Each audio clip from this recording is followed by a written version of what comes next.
6 années se sont écoulées depuis le grand tremblement de terre de l'Est du Japon. Et Julien, saviez-vous que des personnes du monde entier, y compris du Japon, ont encouragé les survivants grâce à des œuvres d'art confectionnées à la main? Je l'ignorais totalement, Aya. Dans notre focus aujourd'hui, chères auditrices, chers auditeurs, nous allons discuter d'un projet visant à transmettre des messages et des prières pour la paix aux personnes des zones sinistrées touchées par la catastrophe, par le biais de Okiagari Koboshi. Il s'agit d'une poupée traditionnelle japonaise conçue de telle façon qu'elle revient en position verticale si l'on l'incline sur le côté. C'est comme dans la vie, on tombe, mais on se redresse toujours. Et c'est une spécialité de la préfecture de Fukushima. Des personnes du monde entier ont participé à ce projet. Et une exposition regroupant les œuvres a été organisée à Fukushima. Mais alors, Aya, à quoi ressemble donc cette poupée Okiagari Koboshi? Eh bien, elle a à peu près la taille de mes 2 poings réunis. Elle est en forme d'œuf et elle est fabriquée en papier mâché.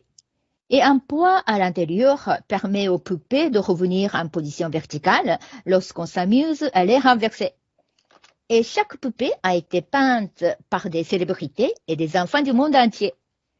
Les participants intègrent leurs messages, leurs prières au design et peignent de leurs propres mains les poupées unies à l'origine.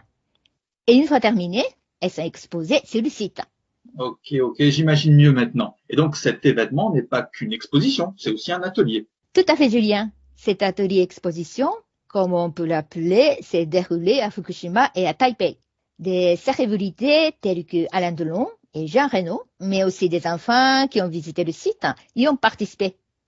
Et une fois terminé, chaque poupée est placée dans une boîte avec le message de la personne qui l'a peinte. Et à ce jour, plus de 1000 poupées ont été confectionnées et près de 40 000 personnes ont visité les 31 ateliers expositions organisés jusqu'à présent. Et alors, une petite question, Aya. Qui est à l'origine de ce joli projet? À l'origine de ce projet, on retrouve le créateur japonais de mode de renommée mondiale, Takada Kenzo, mais malheureusement décédé en 2020.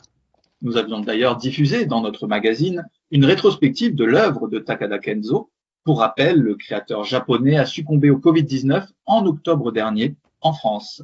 Oui, et le couturier a développé des sentiments pour les personnes touchées par l'accident nucléaire. Et lorsque le projet a débuté il y a 8 ans, il s'était alors fixé un objectif. Il souhaitait que l'exposition de Okiagari Koboshi, à la suite de son tour du monde pour recueillir les messages, soit organisée à Fukushima en 2021, date du 10e anniversaire de la catastrophe. Et Hector Watanabe Minoru, qui a soutenu le projet à ses côtés. Takada Kenzo s'est installé en France à la fin de ses études. Il y a vécu pendant plus de 50 ans. Donc, à ses yeux, le Japon était devenu une contrée lointaine. Mais lorsqu'il a pris connaissance de la catastrophe, il a décidé de faire quelque chose pour son pays natal. Et l'atelier exposition a débuté sa tournée en France à l'initiative de M. Kenzo. L'événement s'est ensuite prolongé en Europe, et notamment en Espagne et en Italie. L'atelier exposition est arrivé au Japon après une dernière étape à Taïwan. Et l'entrée est gratuite, car l'événement est entièrement financé par les dons et géré par des bénévoles. Et Aya, pourquoi avoir choisi l'art comme vecteur principal de son projet? Parce que nous n'avons pas besoin d'utiliser un langage pour transmettre nos sentiments par la peinture. L'art peut ainsi procurer de fortes émotions aux personnes qui l'apprécient. Étant à présent un enregistrement de Takada Kenzo.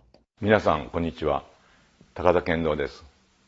皆さんが幸せ Bonjour に à なる toutes et よ à うに tous. とい Je う suis 願いで Takada Kenzo. 世界中の一つ Prions, の心 grâce aux nombreuses 一つになる Okiagari Koboshi, 多くの afin que l'on soit heureux et que les peuples du monde entier s'unissent.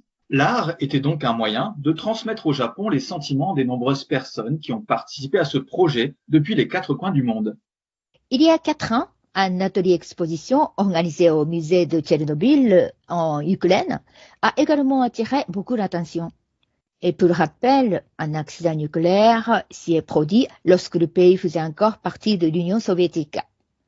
Les travaux de nettoyage de la centrale se poursuivent toujours en Ukraine d'ailleurs. Et ainsi, le cycle d'intérêt à propos de ces événements tragiques semble s'étendre entre les deux pays. Vous avez raison, Julien. Et après l'exposition, les Ukrainiennes se sont rendues au Japon. Des échanges ont débuté avec les habitants de Nagasaki et de Hiroshima. Les Japonais sont également allés à Tchernobyl pour assister à une cérémonie en hommage aux victimes de l'accident. 8 ans après le début de ce projet, les souhaits de Takada Kenzo se sont réalisés. Monsieur Watanabe, qui a travaillé pour l'exposition, prévoit de présenter toutes les Okiagali Koboshi aux habitants de Fukushima comme Monsieur Kenzo le désirait. Sa mort me semble toujours irréelle. Ses souhaits ont été respectés dans le cadre du projet de Okiagali Koboshi. Merci Aya pour ces informations au sujet de ce très beau projet teinté d'émotion. 10 ans plus tard, les habitants des régions sinistrées au Japon peuvent ainsi recevoir les messages qui leur ont été adressés depuis les 4 coins du monde.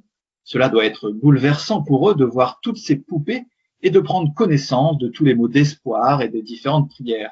On ne peut que saluer le travail de Monsieur Kenzo, qui a réussi à mettre sur pied un événement international de grande ampleur à destination de son pays natal. C'est ici que prend fin notre focus sur les poupées Okiagali Koboshi, confectionnées à destination des survivants de la catastrophe, afin de leur redonner courage. Et avant de nous quitter,